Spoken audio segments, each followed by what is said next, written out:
ораза тұтуға жағдай жоқ адамдарды айтып берейін.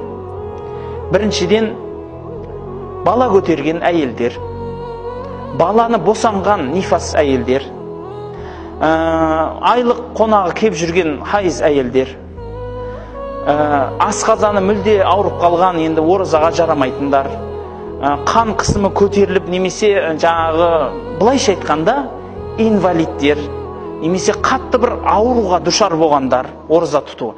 Тек сондай адамдар ғана ораза тұта алмайды.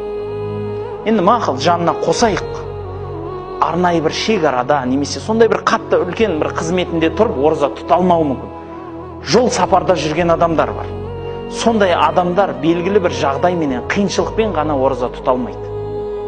Қалған бос жүрген адам ораза тұтуы мұсылманшылық болады. Ораза тұтпауы ол мұсылманшылығына қарсы амал болады.